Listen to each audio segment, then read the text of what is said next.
nigeze mbona umuntu yandika ngo urugamba rwo kwibohora rwo kurwanira kubaho hari igihe urwo rugamba rurya abana barwo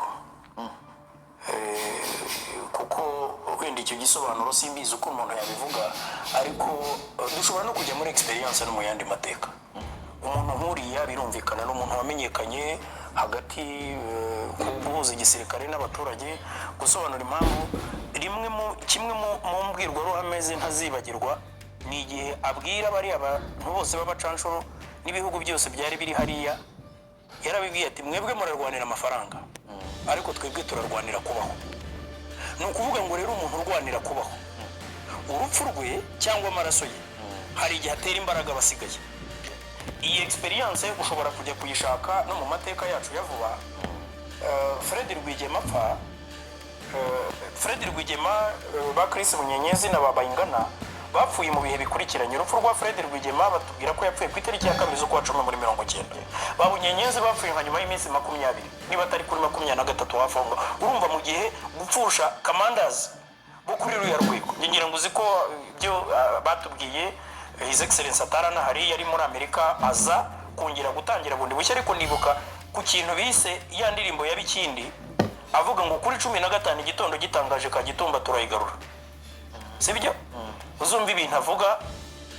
koko ku itariki ya 15 Rukenzo Oktobre bahagaze ku mupaka wa ka gitumba batwereka ko inkotanyi zose bazishubije amafoto n'amavideo barayafite ba X-Fan bakastari bahagaze hariya ku mupaka bari foto n'abakabiri gipe ayo ma image y'abasirikare bakera ndayibuka nta muntu n'umwe wari abantu bose icyo gihe batekerezaga ko ibintu bya RPF birangiriye aho ngaho bihagarariye aho ngaho urebye kamandazi n'abandi bapfuye hari abavugwa cyane bakayitare basamu bya Ruhanga n'abandi wumvaga abantu bakomeye bo mu nkotanyi bapfuye kwikubitiro ukavuga uti aba bantu byabarangiranye ariko nta muntu wari uzi ko struggle cyangwa urugamba bari batangiye rwo kubohora igihugu bazarutsinda ngira ngo rero ibyo muri Kongo nabyo ubigereranyije ni loss pe ni igihombo gikomeye cyane ku muntu gutakaza umuntu wo kuri uriya rwego ariko ngira ngo impfu nka ziriya zikunze gutera imbaraga abasigaye cyane cyane ko impamvu barwanira impamvu ibigihari ni nayo mpamvu ngubwira yuko udakemuye impamvu niba uyu mugabo witwa Wiringoma asize umwana nubwo yabasize umwana w'imyaka 5 akaba ari impunzi cyangwa ari Uganda aho yaba ari abana b'Isimbizi ntabwo nzi by'umuryango we nubundi ya mpamvu yatumye sapfa uriya mwana azayikurana kandi azakurira mu mutwe we nubundi azasubirayo ni ukuvuga ngo rero ntabwo ukwiye guserebura cyangwa ukwiye gukora fete ngo Wiringoma yapfuye kubera yuko kiri inyuma ntukizi hashobora kuzaza ba Wiringoma benshi cyangwa bamurusha ubukana buriya hari ikintu bita ubwiru bw'urugamba buri urugamba rugira ubwiru bwa byo iri bukore twebwe abarebera hanze yewe wenda nashyiraho akadomo kuko arangije atakashyizeho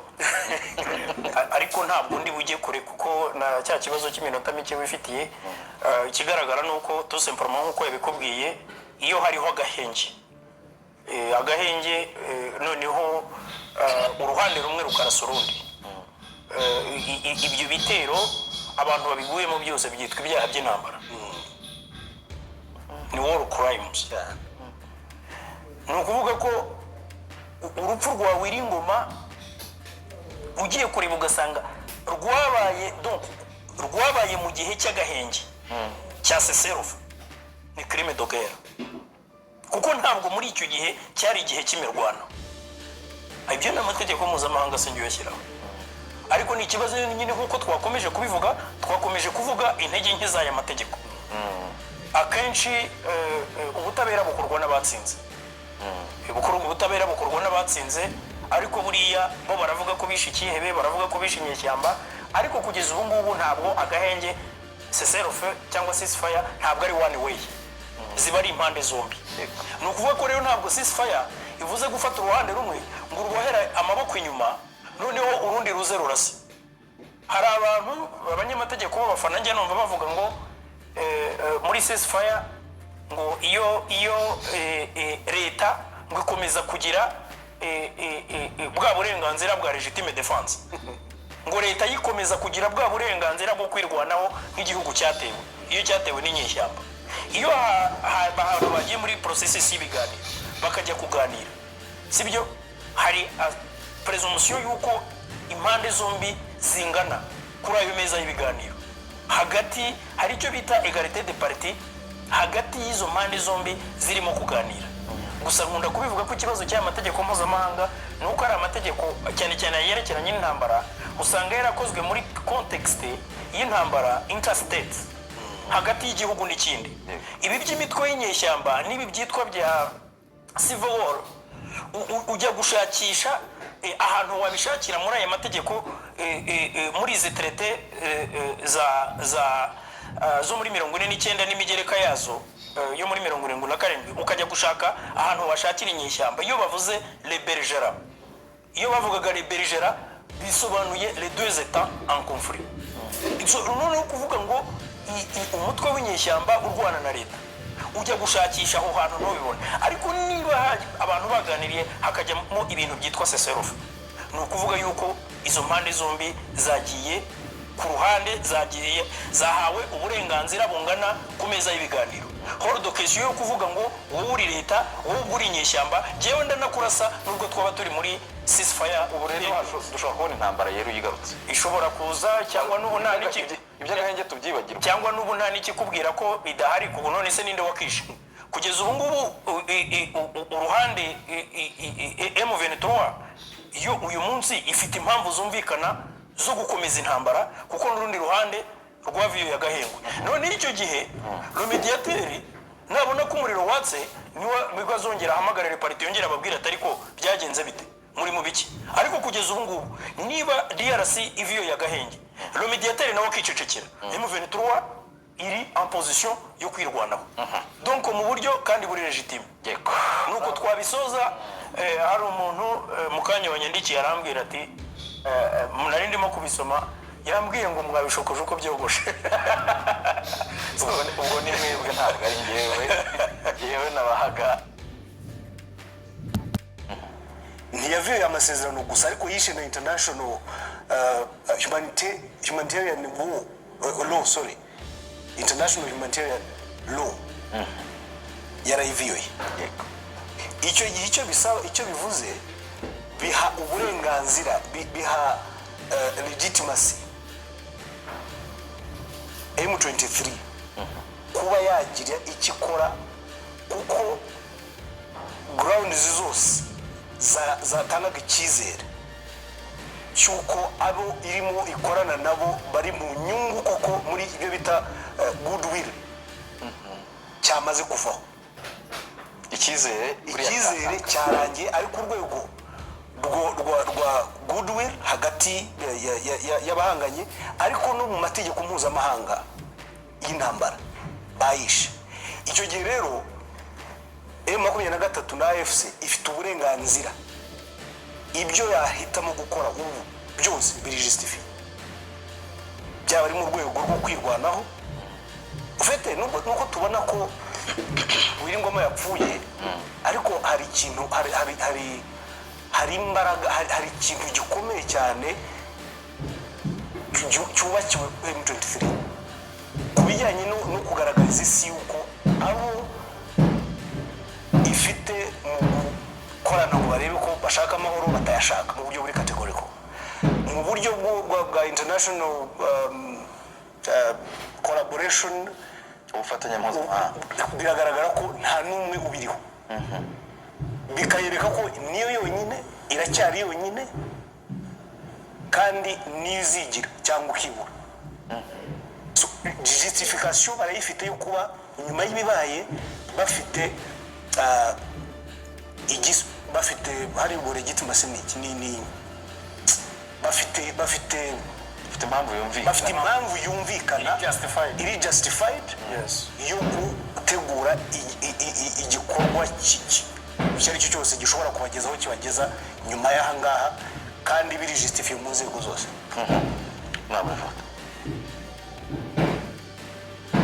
ntabwo ndi bujye kure ibyakubwiye njyewe wenda nashyiraho akadomo kuko arangije atakashyizeho ariko ntabwo ndi bujye kure kuko na cya kibazo cy'iminota mike wifitiye ikigaragara ni uko tout simplement nk'uko yabikubwiye iyo hariho agahenge agahenge noneho uruhande rumwe rukarasa urundi. Ibyo bitero abantu babiguyemo byose byitwa ibyaha by'intambara, ni war crimes cyane. ngira ngo hano Evode aravuga yuko leta ya Kinshasa yakoze ibyaha, yishe amategeko kubera yuko yafashe uyu general Wiringoma mu gihe cy'agahenge, leta ya Kinshasa yarangiza ikamwica. Ahangaha akerekana yuko ubu ngubu M23 ifite kuba yakora ikintu icyo ari cyo cyose, kubera yuko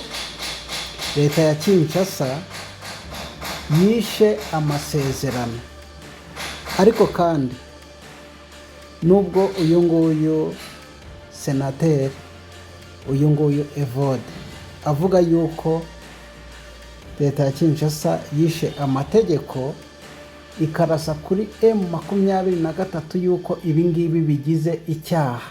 ibyaha, Mutesi Scovia mama urwa Gasabo wese ikabibona ibi ngibi ntabibona nk'ibyaha, kuba uyu nguyu uyu Wiringoma kuba yararashwe ntago abibona nk'icyaha, arabibona nk'aho ari ibisanzwe. Rwari urugamba, ni nk'uko hari n'abasirikare ba Kongo baruguyemo. Umva rero ukuntu Mutesi Scovia we abivuga. Ko habaye ibyaha by'intambara, gupfa kwa Ngoma wenda ni ikimenyetso kinini kuko ari irema cyangwa ari umuntu uzwi, ariko n'ubyo kure ibyaha by'intambara ya ISIS ngira ngo ariko mu Afurika yunze ubumwe ntacyo bajya no muri East Africa naho ntacyo bakarega dese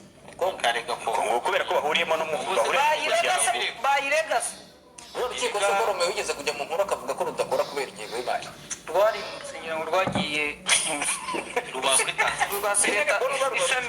ryaragiye cyangwa rubarusha ariko niho rikorera ariko abacamanza rimwe na rimwe babigiriye mu bindi biraka mu bihugu byo kuko nta kazi rugira n'ibyo hanyuma se wa mugani murabona FCM 23 yaringa kavuga ati ibintu byo kurega. Ntekereza ko habaye ibyaha by'intambara, gupfa kwa Ngoma wenda ni ikimenyetso kinini kuko ari irema cyangwa ari umuntu uzwi, ariko n'ubyo kure ibyaha by'intambara birimo kubera muri Kongo byinshi ibikorerwa abasivili byonyine niba bari byo bahura n'ibyo abasirikare babareke kuko yabyutse ajya kwambara antibari yiteguye ko azarasa. Ikibazo ni umukecuru wari urimo uteka agakoma ngo yihere umwuzukuru, cyangwa utazi ubwoko bw'imbundi iri mu kirere, cyangwa yibereye munsi y'urugo, cyangwa ari munsi y'urugo asoroma utudodo bakamurasa. Ibyo byaha agera ndumva ari byo baburana, maze iby'umusirikare waguye ku rugamba bakazamukoresha nk'ikimenyetso niba ariko amategeko avuga. Ariko mu by'ukuri urebye imanza ziri ku isi, Trump akomeje kuba kati yatwaye perezida w'abandi ku manywa, atari perezida wese. nibyo nakubwiraga rero. Ubwo rero inkiko n'iz'abanyantege nke ku isi. ushatse kuvuga ko isi nta butabera bwayo, Buri muntu wese aba bufite mu ikofi. Ibi bihugu byacu iyo ubutabera butabifite abenegihugu turashira. Nibyo Evode avuga ko ubutabera ari ubw'abatsinze. Niyo mpamvu mu gihe rero M23 bakirasira mu bigori hariya, ibyo abanyamategeko begeranye ibimenyetso n'itsinda bazaburana. Uko bimeze. Hanyuma imirwano irakora muri Demokarasi ya Kongo haba muri Kivu y'Amajyaruguru ndetse na Kivu y'Amajyepfo. Kuri uyu munsi imirwano rero muri Evode Uwizeyimana ni senateri wo mu Rwanda avuga ko urupfu rwa Colonel Wiringoma wa AFC M23 ari icyaha cy'intambara, Kubera se aho agaragaza ko we ntaramenya ibindi kuri icyo gika ndamuhakanye wari icyaha cy'intambara, kubera ko bari bamaze kugera mu gahenge kandi agahenge kagomba kubahirizwa. hanyuma se niba drone niba ikibuga cya Kisangani cyarusweho na M23 ntabwo agahenge kari kagatangiye, mugenda vuga bakabyita gusubiza no kwirwanaho. Evode arakina ntuza y'ubushinjacyaha, nanjye ngiye kubavoka. urabavoka wandeze Uwo wareka twumve. ubwo rero akavuga ati mu by'ukuri by'ukuri ukurikije uko ibintu byari bimeze hariya mu burasirazuba bwa repubulika demokarasi ese yamenye ko mbere y'uko kuri 24 barasa abayobozi bari bagiye guhumuriza abaturage kubera ko hari habaye imirwano yo gusubiza inyuma wazarendo n'ibindi cyangwa se nabo kwataka n'ibindi byabaye yarabimenye ntabwo rero icyiciro cya mbere cyabaye kurasa ngo ubwo rero ngoma kugwa ku rugamba akavuga ati kuba bararenze ku Gahenge wenda yatubwira ko Gahenge ari kabi umunyamategeko we ararenga kandi yize amategeko mpuzamahanga ntunteranye na Evode turi inshuti abantu bino bose barabizi ko nyina Evode nta kibazo ariko umusirikare kugwa ku rugamba kuko nabo bafite abandi yarashe ejo cyangwa birasanzwe ni ibyago ku murwanyi wari ku ruhande rwe ni icyari kwenda niba bavuga ngo ni ibyaha by'intambara Agahenge aho katangiriye mu Minembwe habaye imirwano ntuza ni hehe Rubaya haba imirwano ku munsi nk'uwa kabiri Ngoma nawe agwa muri iyo mirwano kansomera twumve Evode avuga ko iyo ubusanzwe mu mategeko mpuzamahanga iyo hari Agahenge uruhande rumwe kurasa urundi ababiguyemo bose byitwa ibyaha by'intambara ati rero abantu babiguyemo bose niba ari ibyaha by'intambara ni ukuvuga ngo ko urupfu rwa buri ngoma ugiye kureba ugasanga rwabaye mu gihe cy'Agahenge ni icyaha cy'intambara kuko ntabwo icyo gihe kiba ari igihe cy'imirwano ayo ni amategeko mpuzamahanga si yo uyashyiraho uretse rero ayo mategeko ye ya Evode ayo mubwira niyo umuntu abasomeraga icyanditswe hano ibirimo kuba ku muhigi birimo kubera no kumva ariko ikintu cya mbere uretse wenda ko Wiringoma ari we rugero rwiza rwo kuvuga ariko nyakubahwa senateri Evode ibyaha by'intambara n'ibyo ari buvuga birimo birakorerwa abanyamurenge b'abasivili niba n'umusirikare we yari afite n'uburyo bwo gusubiza iyo abona drone imbere nawe yari buyirase sibyo ariko ibi byaha by'intambara niba uko bivuga ariko amategeko abivuga nk'uko wabivuze ngo si we wayashyizeho nawe warayasanze ayo mategeko sinkubeshye yanditse mu bitabo mbwira undi bayahaniye ariko hari ikindi avuga akavuga ati kenshi ubutabera bukorwa n'abatsinze ariko buriya bavuga ko bishe ikihebe ngo bishe inyeshyamba ariko ntabwo Agahenge kubahirizwa n'uruhande rumwe ziba ari impande zombi ntabwo bivuze ko ari ukubohera uruhande rumwe amaboko inyuma urundi ruzi rurasa ibyo byo ni nka kwa kundi umuntu avuga ngo nimumunkure hejuru ntamwica bamara kumukura hejuru ugatangira kumushota bamufasha ibyo byo wenda bifite ishingiro ariko ako Gahenge kanditse ko barenze ku ntambara katari iriya mwabonye yandika ivuga ko bayihemukiye baduhemukiye gakeze ubu se mu byaha by'intambara n'ibindi kurasa urubavu bakica abasivili ni ibyaha by'iki byo ni iby'intambara ninde se uzabiburanisha kuki se Rwanda utatanze nyine icyo kirego mu miryango cyangwa se mu rukiko mpuzamahanga rwose rutababa mu Rwanda ntirubamo nicyo kibazo ku rukiko mpuzamahanga urukiko mpanabyaha rw'irahe mu Buholandi ngayo nguko ni duweri y'uyu nguyu senateri Evode ndetse n'uyu nguyu Mutesi Scovia mama urwa Gasabo aho uyu nguyu Evode aravuga ati leta ya Kinshasa yakoze ibyaha byo kurasa kuri M23 ibicira umujenerali kandi bari mu Gahenge. Mutesi Scovia nawe ati ndaba avoka wa leta ya Kinshasa. Ati ibi ngibi Evode avuga uyu nguyu Wiringoma yaramanutse yambaye antibare yari ari mu rugamba. Ati ibi ngibi avuga leta ya Kinshasa nayo yatakaje abasirikare benshi nuko benda bitavugwaho. Ariko Mutesi Scovia we akavuga ati ibi ngibi hababaje umuturage, hababaje abanyamurenge bari gupfira mu Minembwe, hababaje umuturage, hababaje nk'umukecuru uraswa yari ari guhoza agakoma ku mwuzukuru we. Ariko kandi uyu Mutesi Scovia ku ruhande rumwe wamwumva,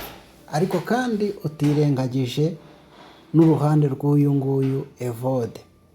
kubera yuko uyu nguyu senateri Evode aravuga yuko iyi ngiyi leta ya Kinshasa yaba yarakoze mu kanwa k'impiri. Ubu ngubu noneho impiri ikaba yihagurukiye, ikaba igiye gukacanga imirundi ya leta ya Kinshasa, kubera yuko yaje kuba ihonyora amategeko, yaje kuba ihonyora amasezerano y'agahenge.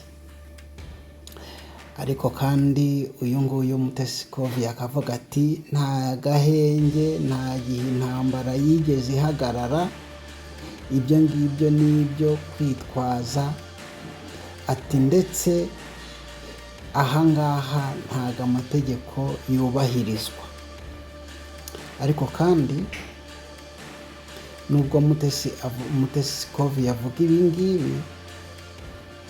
M23 yo igikorwa mu jisho yarwanye no kwitokora kugira ngo yongere ihaguruke, yegure ibirwanisho,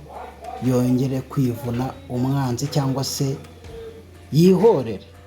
Nibyo irimo rero, ngira ngo urugamba rurakomeje, aho abasesenguzi, abahanga mu bijyanye